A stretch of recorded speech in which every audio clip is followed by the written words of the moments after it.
So as Holly mentioned, today we're going to be talking about the progression leg. Some of you folks know, some of you folks don't know, and we're going to define that for you. But first, I will take the moment to introduce myself. So my name is Trisha Neogi. My pronouns are she and her, and I am an HR consultant and compensation lead at Bright and Early. Before getting into what that is and what I do, I wanted to first acknowledge that I am coming to you today from the Mississaugas of the Credit, the Wendake Neo-Wet'suwet'en, the Anishinaabe, and the Haudenosaunee Nations, also known as the Greater Toronto Area and Southern Ontario. So as I mentioned, I am an HR consultant and I work with a lovely team at Bright and Early. So Bright and Early is a consultancy firm based out of Toronto, and we are a collective of HR experts that are really, really passionate about building the best places to work. So we work with startups, early stage companies, tech companies, creative agencies, all across Canada and the US to build really exceptional employee experiences. So I've done things all the way from really cool and creative and sometimes weird employee handbooks, all the way to inclusive and accommodating employee policies, as well as in my title, compensation. So this is definitely an area of passion of mine. I work with leadership teams and executive teams in really strategizing their compensation, and also educating employees around what that all means and what the strategy means and how to advocate for themselves, which kind of leads me to this talk today, which I'm really excited to be a part of. That's what I do by day. By night, I'm also a graduate student at OCAD University, and I'm currently taking on a Master's of Inclusive Design. One of my favorite questions is, oh, what's inclusive design? And then I pause for laughter, and then I say, what isn't it? Design isn't everything. And in terms of inclusion, it is also in everything too. So I'm really focusing on inclusive research methodologies around how to make safer, more accommodating, and essentially better policies and practices and processes that can accommodate the many instead of the few. So in terms of my dream, as I mentioned, compensation is an area of not only passion, but also my area of specialization. And I do have a dream that in a perfect world, everything is equitable. Imagine a world where, you would go into a job and gasp, you wouldn't have to negotiate. You would get a salary that you've agreed upon and your employer has agreed upon. And there's no ifs or buts or questions because you know exactly how to progress in your career there. You know exactly what the bands look like. There's no sort of ambiguity around it. Unfortunately, we don't live in that dreamscape. And a worse unfortunate reality is that Canada has the 8th worst gender pay gap compared to the world, which is a pretty horrific stat. And if we're going to dissect it even further, the average gender pay gap is 89 cents to the dollar in comparison to men and women. And if we're taking a more intersectional approach, the racialized gender pay gap is 67 cents to the dollar, which is a pretty horrifying stat. On top of that, when we're looking at management and gender, 64% of management roles are held by men, compared to 36% that are held by women. And on top of that, many of these positions are in highly skilled trades organizations or union organizations, which are often really difficult to join in. So it makes the divide further, it makes the split further, and it makes it really hard to actually penetrate these organizations. So then we get into the actual executive gender pay gap, which is pretty horrifying as well. We are looking at 56 cents to the dollar, and this is not even looking at an intersectional identity. So you might be asking, why is this still happening? It's 2023. There is so much research out there. There's so much information around how to actually minimize or close the gap, or why there shouldn't be a gap in the first place. And you're totally right. Why is this here? And the unfortunate thing is that we operate in a system that is designed to elevate a select few. And when it comes to the gap itself, there is a difference between the types of jobs that, different genders are expected or thought of taking and the values that they have. There's a difference between the part-time and full-time value. There's also a difference and value expectation between unpaid labor. So that also applies to parental leave, progression language we'll talk about, and then as well as there's a lot of negotiation expectations, and then lastly, bias. So there are a lot of reasons, and you might be looking at this list and say, there's a lot of things outside of my control here. How am I going to close this gap myself? And you're right. The thing is, there's a lot of things outside of your control, but There is one thing that is within your control that we're going to focus on today, which is our friend, or actually not our friend, the progression lag. The progression lag is when your title and pay lag behind your skills and expertise. Now, the progression lag is very, very sneaky because technically you are being paid for the level, the expertise, the skills that you are currently holding in regards to your title.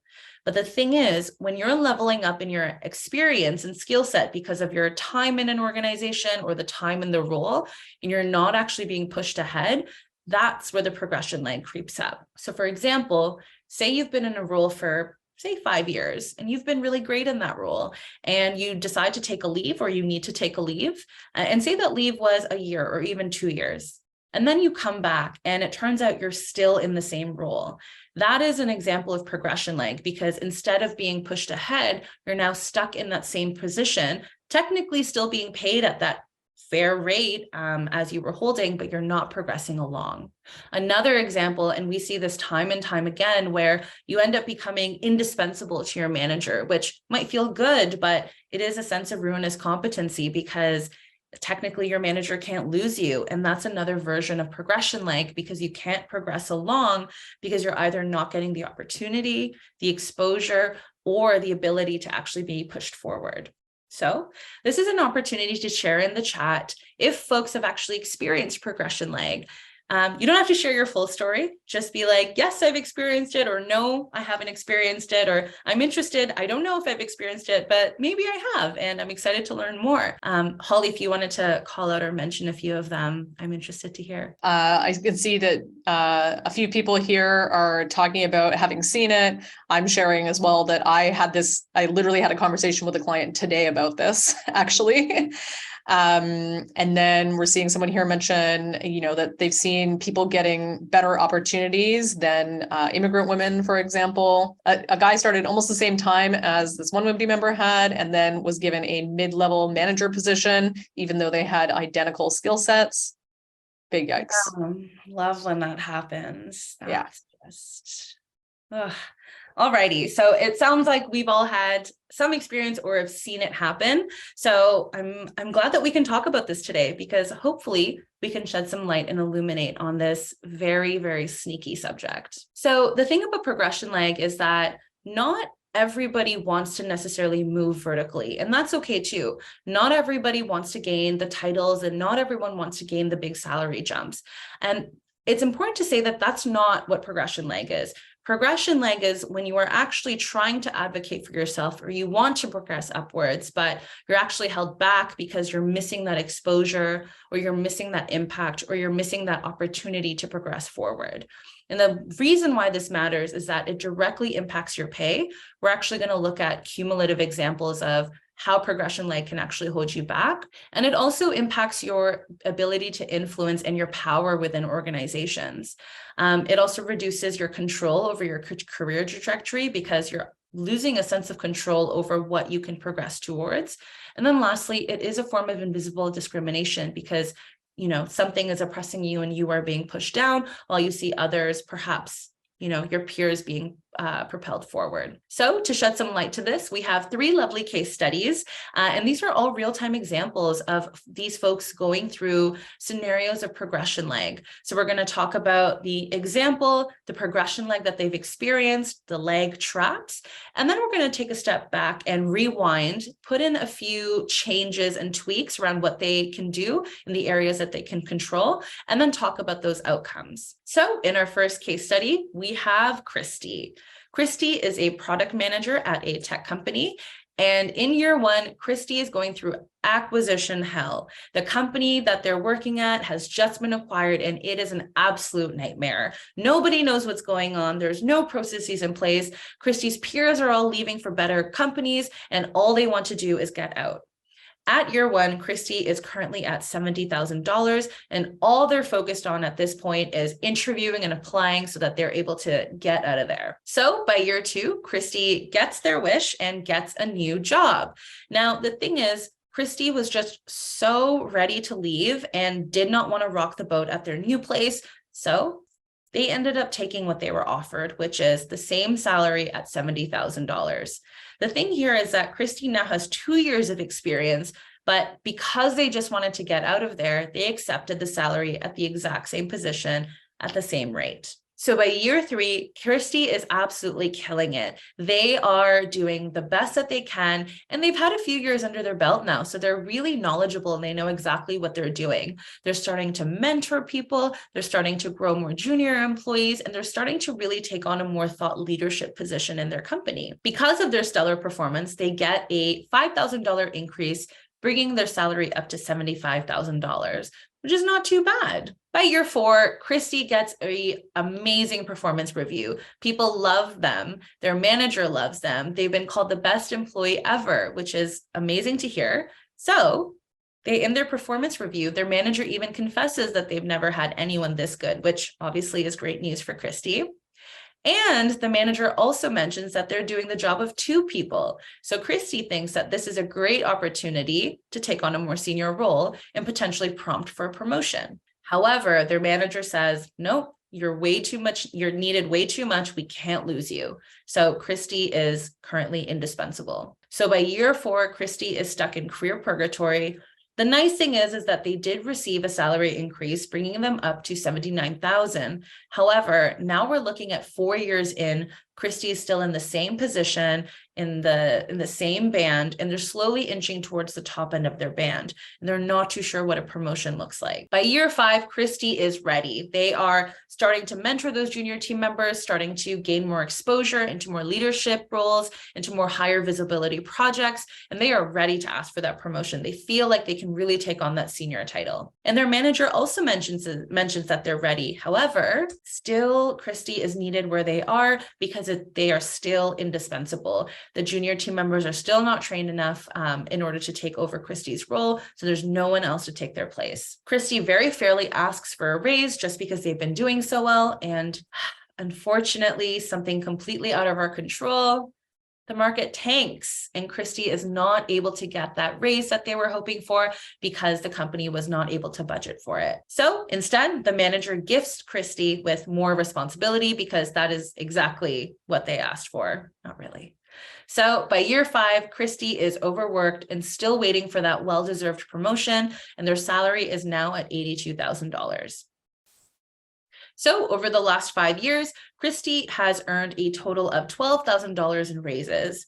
Doesn't seem too bad. And it's 3% a year. So we're around cost of living. So it seems okay. However, Christy is trapped in that progression lag.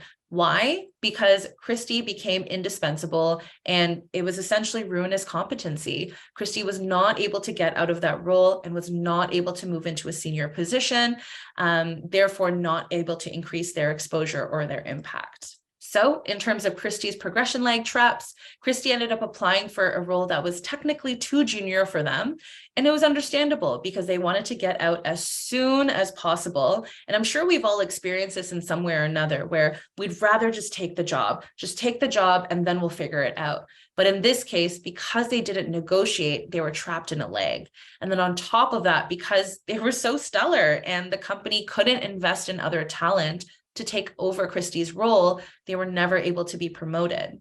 And then something that is outside of our control is that the timing of promotions and raises just didn't work with the market. So let's take a step back here. There's a few little tweaks that we can have to help Christy through their journey over the last 5 years. So using the same story, Christy, year 1, rewinding, going back through acquisition hell. And we know that Christy is at $70,000 and we know that Christy wants to get out ASAP.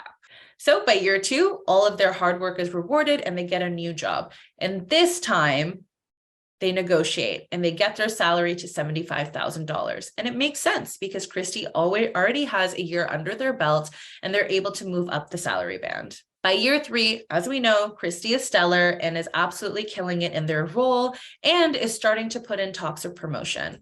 They start prompting to their manager that they are seeking a more senior role, in which their manager responds, absolutely, let's put in a plan. We can work on that next year. I'm noticing that you're starting to mentor more junior team members. Keep that up and the promotion is yours. So by year 3, because of Christy's stellar work, they were also able to get a salary increase to $80,000. So by year 4, Christy is ready for that promotion. They are shoring up their skill set. They are ready to have that conversation with their manager.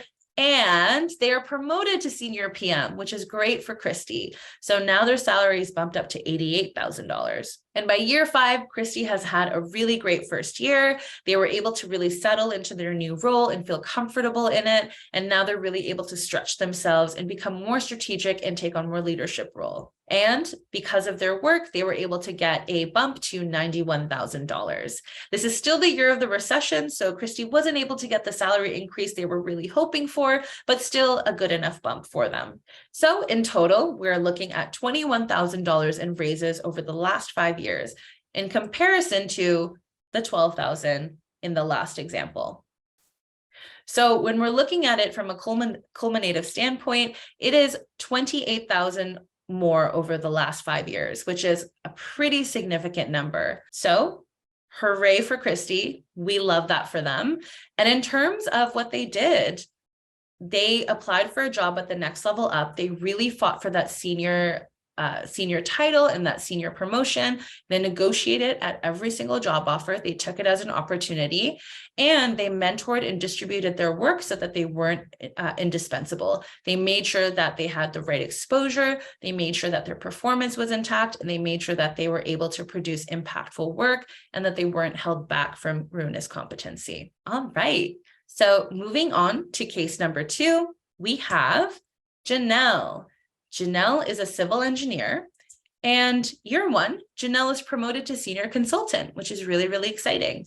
So in year 1, Janelle's starting salary is at $90,000, which is a great start. By year 2, Janelle is a billable hours superstar. She's received really, really incredible feedback. The team loves her. Clients are really starting to take notice, and the company is thrilled with how much she's bringing in for the business. With that rave review, she receives a $99,000 salary, which is a $9,000 increase.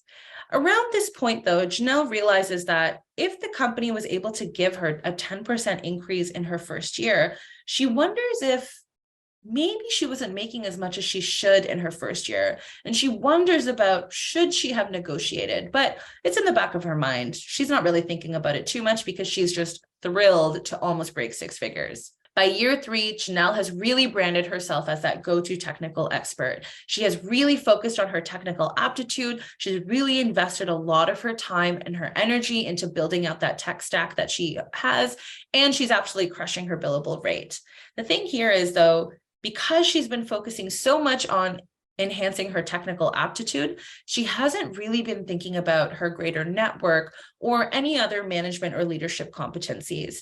Janelle has a plan or really wants to eventually become partner and go down that management track, but hasn't really mentioned it to anyone and just assumes that management will eventually tap her on the shoulders when they think she's ready because she's doing so well. So with another rave review in year 3, her salary gets bumped up to $106,000, which is another really great year for Janelle. So by year 4, Janelle is still killing it. She is a billable superstar on the team. And at this point, clients are really, really recognizing her efforts. And she's becoming an industry-wide known name in terms of her technical aptitude.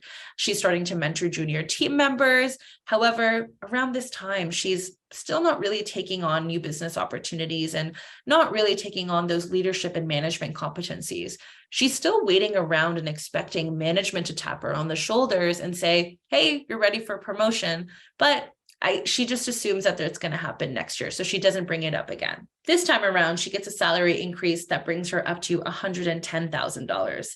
This is a bit more nominal than what she's been used to getting. So she starts taking note that she might be edging towards the top end of her band, but because she assumes that management will tap her on the shoulder, she doesn't really say anything. She just accepts the compliments and moves on. Now by year 5, once again, another year of really rave reviews, but no promotion and no one has mentioned anything. So this time around, she mentions to her manager that she should be ready for a promotion. Why hasn't anyone tapped her on the shoulder? And to her dismay, her manager is absolutely shocked to hear that Janelle wants to be a manager and that her manager always pictured her to be a more technical person and because of how much Janelle has focused on the technical aptitude, and he didn't realize that she wanted to actually go down the partner track.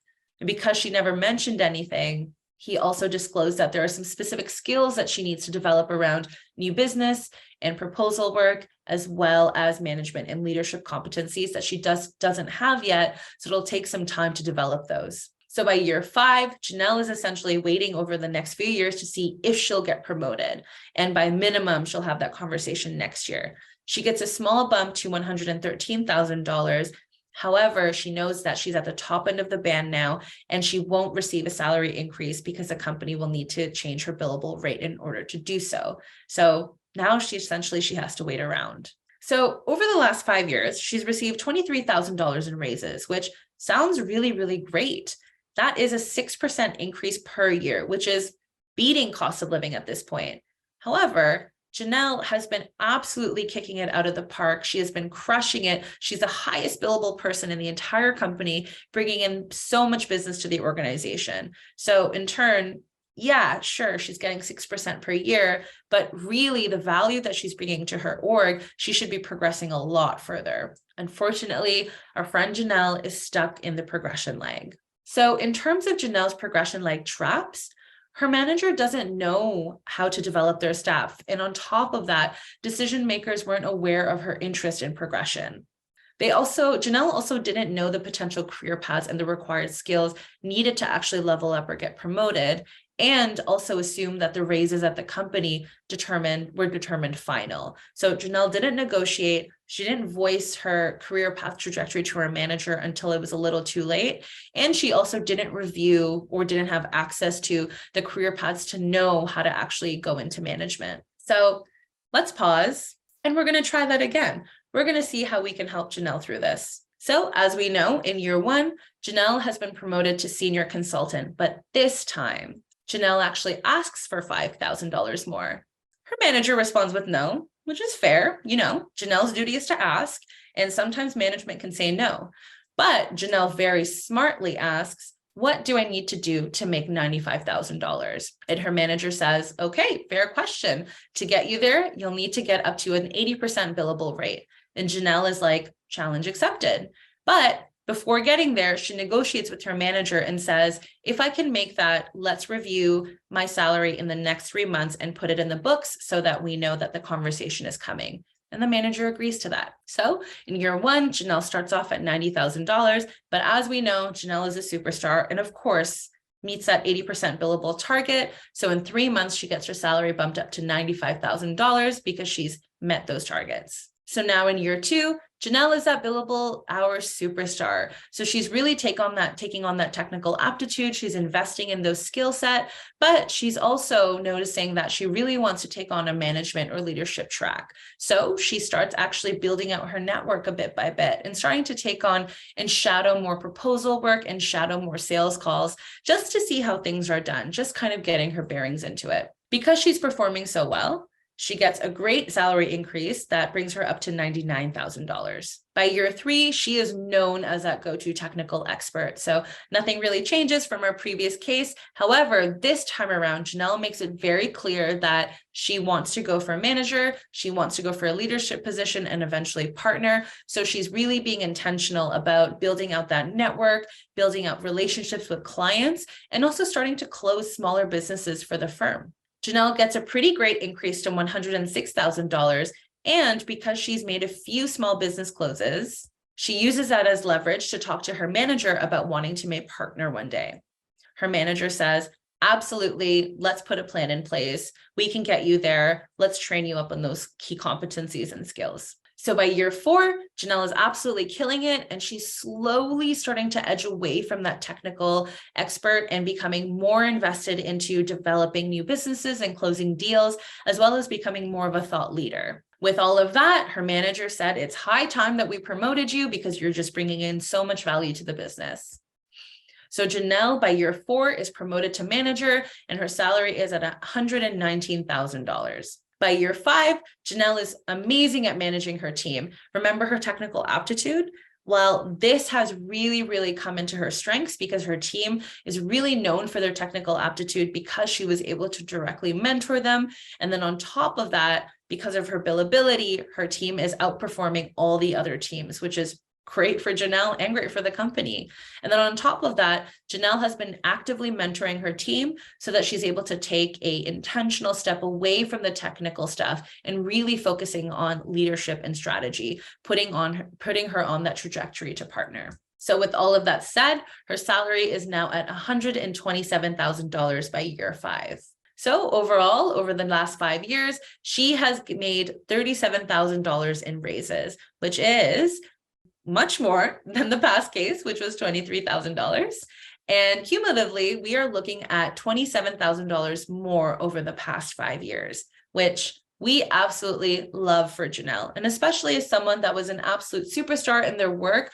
In the previous case, they were watching all of their coworkers getting promoted up and their coworkers getting promoted to manager, even though she was outperforming them. So in this case, what she did was she proactively told decision makers that she wanted to progress. She sought out potential career paths and required skills. She was always negotiating her salary. And even though when she was met with a no, she was asked what was required to get the salary that she wanted. So she was always advocating for herself and making sure that her work, although extremely visible, was not going on the wayside and that it was being valued by leadership from a strategic standpoint. We are towards the final case study, which is case study number 3. And we have our friend Nouria, who is a senior geologist. So in year 1, Nouria was promoted to manager and she received a salary of $130,000. Now, Nouria was new to management and she knew that she should negotiate, but she was basically okay to accept the $130,000 because she kind of wrestled with herself and said, you know what, I'm new to it, whatever. I'm okay to start at the baseline of the band. It's fine. So by year 2, she receives the feedback that her work meets expectations. However, she didn't actually get any critical feedback. She didn't hear from her manager the opportunities or areas of improvement. She just got, you're doing great and you're meeting expectations with nothing else concrete. So she's not exactly thrilled about that because she really thought she would get a higher evaluation. And since she just was meeting expectation, her salary was bumped up to $134,000. Now, in year 3, Nouria was essentially stuck with a lot of behind the scenes work. This is the unglamorous work, the work that really doesn't get that exposure, and she wasn't able to really showcase her impact. However, this work was really important to get done because it's the work that moves the ship along. Unfortunately, her manager didn't really recognize this work, and because it didn't have the exposure that she was hoping for or it needs to get promoted, she didn't really get the response she wanted when she was asking for a promotion. Instead, when she was asking for it, her manager met her with, sure, yeah, next year.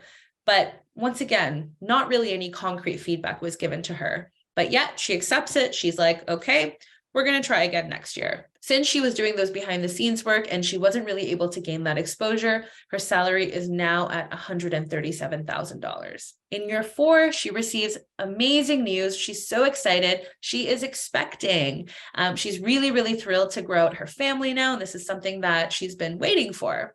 So she is expected to go on her leave in November. Now, Nouria knows that her performance reviews at her company happen in December, but since she goes on leave in November, she didn't really have the conversations beforehand because she didn't think it would be needed. She performed really, really, really well that year. She made sure of it. And she already talked to her manager around her promotion, which her manager said, yeah, it'll happen next year. So she feels like she's okay. She leaves in November without really having that negotiation conversation, but she feels like it's in good hands. At this point, before she went on leave, she received a small bump to $142,000 as a cost of living increase. Now in year 5, she is back to work in August and she's thrilled. She's really, really excited to have that promotion conversation because of all the hard work she put in last year. And she feels like she's really ready to take on that next step. However, ominous music plays. She receives a new boss, which she really wasn't expecting. And on top of that, in her performance evaluation, her new boss fairly says that they've only had 4 months with her and they couldn't actually evaluate Nouria fairly. So based on that, they weren't really able to give her more than a meets expectation. Nouria is pretty furious at this point because she was promised that she would get an increase and a promotion from her previous manager. So she's pretty bummed out that her new manager, A, seems like no one read the reports and it seems like no one actually talked to her, and B, couldn't actually meet her where she was coming from. So she was not happy. She brings up this promotion and her manager says, sure, maybe we'll see, but I'm not promising anything because I don't know where your performance is at. So by year 5, Nouria is stuck waiting till next year, and she receives a small bump to bring her up to $145,000. So over the last 5 years, Nouria has received $15,000 in raises. And this is tough because she went on leave, so she missed out on that opportunity for exposure, which potentially got her stuck in another progression leg.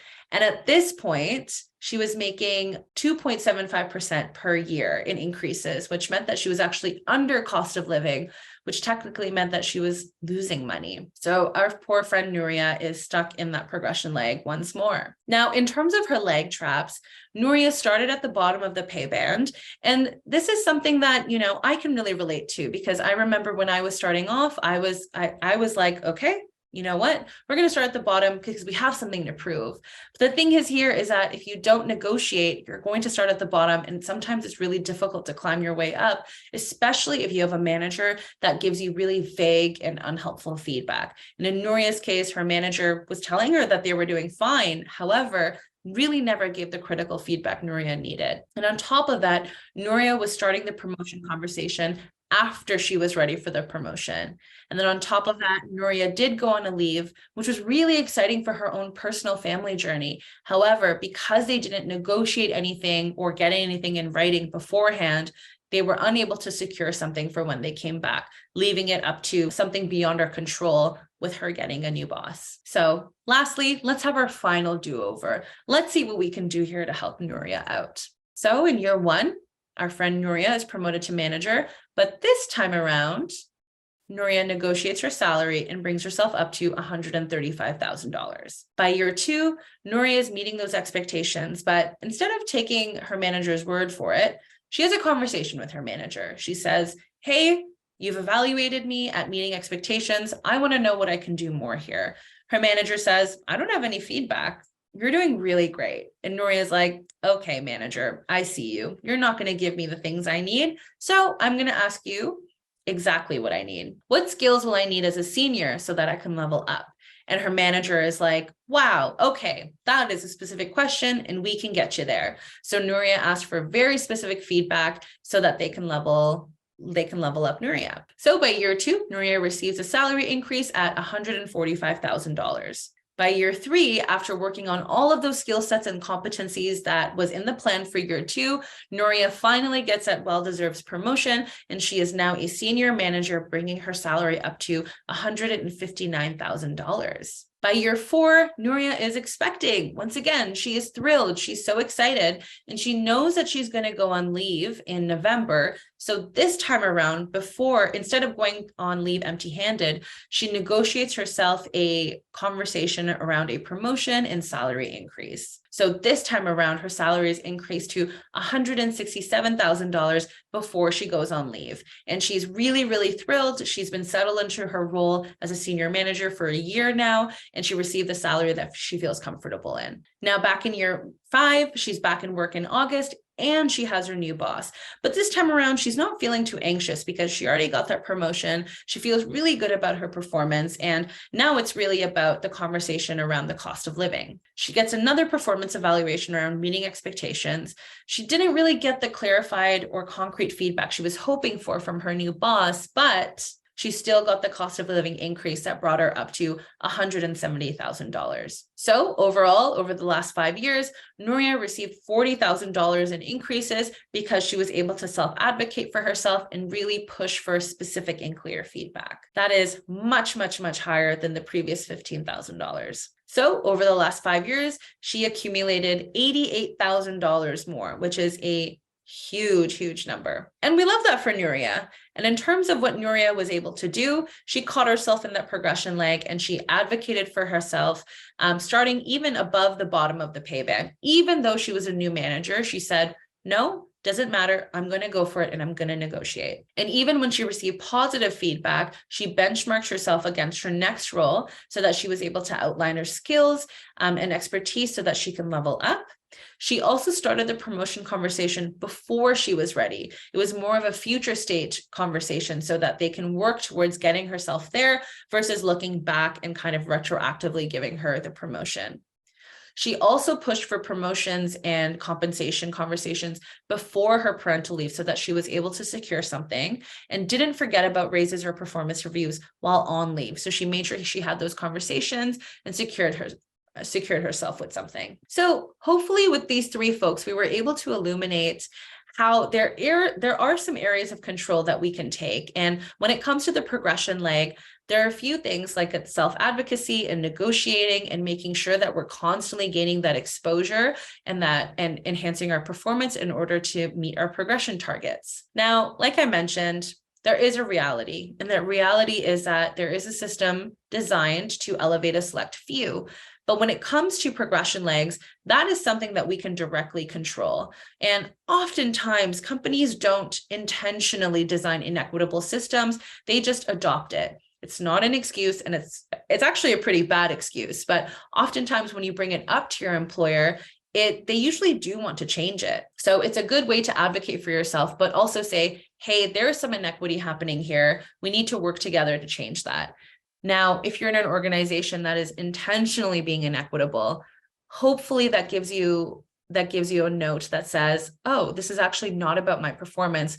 This is about the company that I'm in. This is not a great company. And hopefully that's a sign for you to leave. So in reality, when it comes to progression leg, these are your key steps for you to take control. So first and foremost, make sure your work is visible and strategic. Make sure you have that exposure and make sure people are seeing your impact. Also, it's important to apply to jobs at the right level. So of course, there's going to be scenarios where you might have to take a lateral move, and that's okay. But making sure that you're advocating for yourself and your previous experiences, even when you're negotiating salaries, so that you can push yourself forward. Also, asking for clear feedback. If you're receiving meeting expectations and no one is really telling you critical feedback, then this is your time to ask for really specific feedback on how you can level up. Also, self-advocate and rally your network to advocate for you. So this is where those public kudos come into play, or that public recognition. Also talk about the work that you've done and perhaps your self-reflections, and be a champion of yourself and make sure that, once again, you're gaining that exposure. Work with your manager and HR to understand the promotion requirements and do a gap analysis. So often companies will have some sort of career path in place, or at least some definitions of levels in place, so that you can look at it and understand, I'm here today. That's my next step. What do I have to do to get to my next step? And those are conversations you can have with your manager and HR. And then lastly, negotiate early and negotiate often. Even if you're met with a no, you can always ask and say, this is my goal. What do I need? What do I need to do to get there? And there's no harm in having that conversation. So with all of that said, I hope that this was helpful, and I hope it was informative, and I hope this helps you bust through progression legs. I would love to keep in touch with all of you folks. As mentioned, my name is Trisha Neogi. I work with a lovely team at Bright and Early. My email is listed here. My company's website is listed here. And with that said, it was an absolute pleasure getting to chat with y'all today. Thank you.